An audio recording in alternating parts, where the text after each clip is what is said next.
Bien le bonjour à tous, bienvenue sur The Weekend Sport. Vous savez, nous vivons des moments historiques en ce moment avec le Real Madrid en Champions League. Tout d'abord, le Real Madrid vient d'être couronné champion d'Espagne pour la 35e fois d'affilée et ça, félicitations à eux pour ce parcours, félicitations au Real Madrid d'avoir su tenir son rang, félicitations au Real Madrid d'avoir été régulier tout au long de la saison en Liga et aujourd'hui ils sont comme champions d'Espagne et félicitations à eux. Mais ceci, c'est un match des Champions League, on va rentrer dans le vif du sujet. Aujourd'hui, j'ai vu un Manchester City méconnaissable parce que le Real Madrid a été fort, parce que le Real Madrid a joué haut, parce que le Real Madrid a réglé les erreurs qu'ils avaient comme commis au match aller pour perdre 4 buts à 3. Aujourd'hui, on n'a pas vu un Real Madrid qui a tremblé, on a vu un Real Madrid qui a posé le jeu, un Real Madrid qui a créé des occasions, un Real Madrid qui a dominé City par moments et durant toute la rencontre, si on peut le dire. Le coup d'éclair de City est venu juste en fin de match par un but de Riyad Mahrez, mais sur une belle percée de Bernardo Silva. Parce que Bernardo Silva, il a fait vraiment une percée incroyable. Hein. Franchement, c'est le joueur, il a du génie. Mais il lui faut être régulier à ce niveau, faire plus souvent cela, mais il le fait par moment et c'est très regrettable pour le talent de Bernardo Silva. Parce que quand on le voit jouer le Portugal aussi, ce n'est jamais bon. Bernardo Silva en équipe nationale, il est comme, voilà quoi. Il passe inaperçu, mais en club à City, il est bon, tout comme Riyad Mahrez aussi. Ça, c'est une réalité. Parce que Mahrez de l'Algérie et Mahrez de City, il n'y a rien à voir. C'est deux personnes totalement différentes aussi. Donc, c'est un peu ça. Mais voilà. Aujourd'hui, on a vu un Manchester City qui a bien joué en fin de match. Hein, parce que, mine de rien, s'il n'y avait pas le sauvetage de Ferland Mendy sur sa ligne, ça aurait pu faire 2-0. S'il n'y avait pas le raté de Fernandinho, mais il marquait aussi encore un autre but important. Donc on a quand même vu un Manchester City qui n'a pas totalement abdiqué dans la rencontre, même si elle était transparente, parce qu'il faut se dire, le Real Madrid aujourd'hui a fait son match, le Real Madrid a fait les courses, le Real Madrid a fait les efforts qu'il fallait faire, le Real Madrid a su jouer, comme Carlo Ancelotti le dit, c'est le poids du maillot. Et oui, le poids du maillot, il est très important. Le poids du maillot à Madrid, ça ne joue pas en fait. Et le Real Madrid avec Vinicius Junior aujourd'hui, pour moi, qui a fait son match. Parce que avoir un joueur comme Kyle Walker devant lui et puis faire ce qu'il a eu à faire dans cette rencontre, c'est juste formidable en fait. Et ça a salué, ça a félicité. Même si aujourd'hui, pour moi, Kabenoeve, il n'a pas été dans son match, il s'est complètement loupé, mais cela n'enlève rien à son mérite de la saison entière parce que Karim Benzema, on ne va pas juste juger son match. Hein. Depuis la saison, il est régulier, il est efficace, il est bon, il est fort. Et ça, c'est aussi à mettre à son crédit en fait.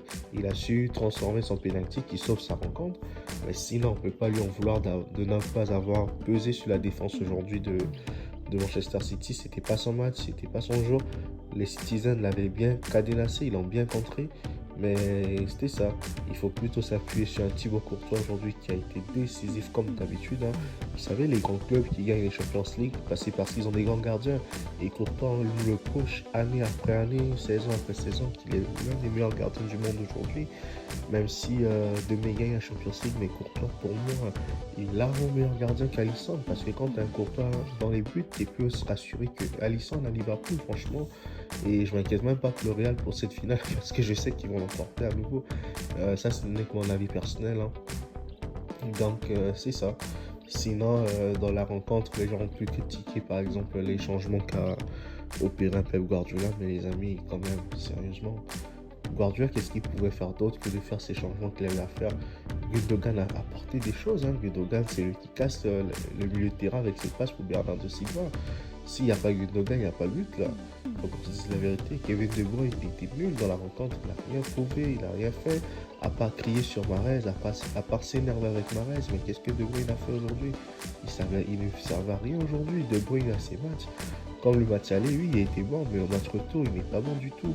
Et si Guardiola prend cette responsabilité de le mettre à la porte, le mettre dehors, ben c'est tout à fait logique en fait. Après, on a Zinchenko qui rentre, mais Zinchenko, qu'est-ce qu'il peut faire dans ce match? Franchement, c'est le meilleur remplacement à faire. Parce que si tu le fais pas rentrer et Kyle Walker est blessé, mais tu rentres qui? Nathan Ake? Ben oui, ça aurait pu être une option. Mais peut-être Ake n'était pas prêt pour ce match. Là, il est rentré en fin de partie en fait. Donc pour moi, Zinchenko a fait une bonne entrée. Et Cancelo a pris la place de Walker parce qu'il va aussi vite. et il était face à Vinicius Junior. Donc pour moi, c'est un peu ça. Et ça a été quand même une très très belle rencontre aujourd'hui. T'as Raheem Sterling qui a essayé d'apporter de la percussion, même si je pense que Sterling, c'est un joueur, quand il est titulaire, après il passe sur le banc, on dirait qu'il perd en confiance, on dirait qu'il n'est plus du tout content. Donc ça fait en sorte qu'on a trouvé le Sterling d'aujourd'hui. Mais cela n'enlève rien au match des Citizens. Aujourd'hui, vous avez Pep Guardiola qui est à City depuis 6 ans. Et en 6 ans, c'est 6 défaites en Champions League. Donc il doit se remettre en question, il doit reprendre du sérieux dans ce qu'il fait, parce que Guardiola, c'est l'un des meilleurs entraîneurs du monde, si ce n'est le meilleur. Mais s'il échoue à 6 reprises seul en tant que coach de Manchester City en Champions League, mais il doit se revoir en question en fait. Et cela montre franchement le niveau des clubs, que ce soit anglais, que ce soit français, comme le Paris Saint-Germain en l'occurrence, parce que les gens tapent toujours sur le PSG, mais les gens oublient de taper sur City, parce que Manchester City, c'est Paris mais x2.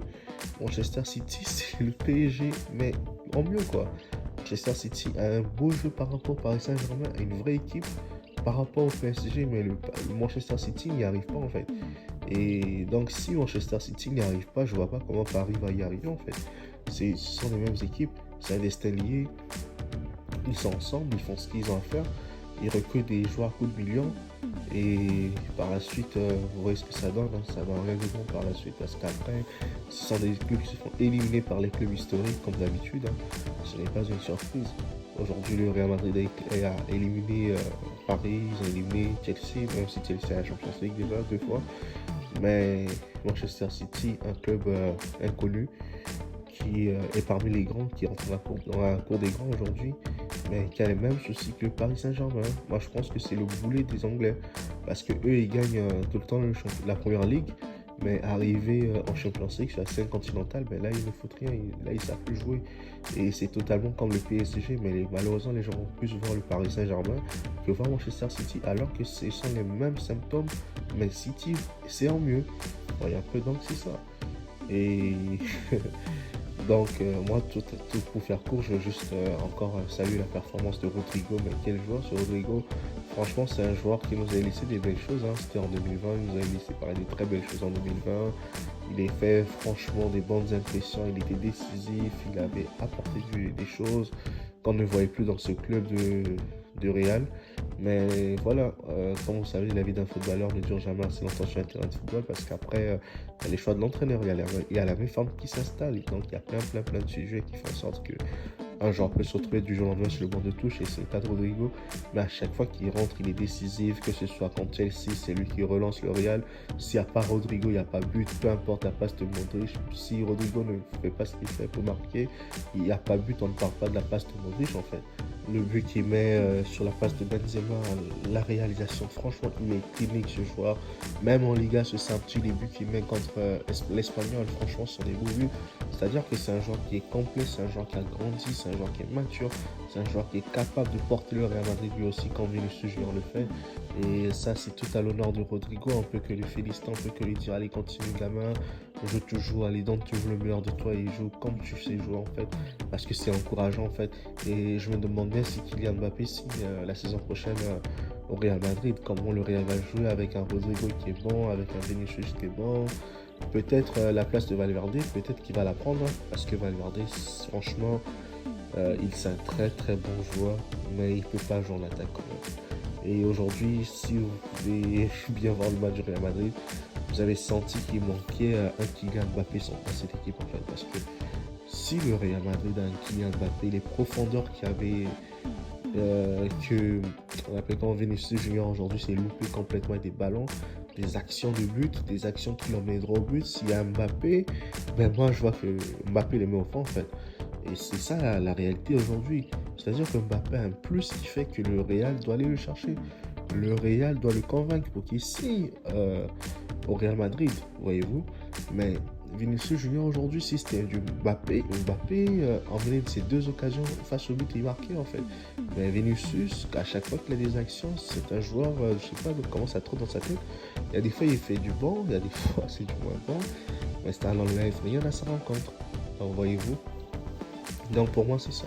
Au niveau des changements, des décisions fortes, oh là là, mais Camavinga, quel joueur, oh là là.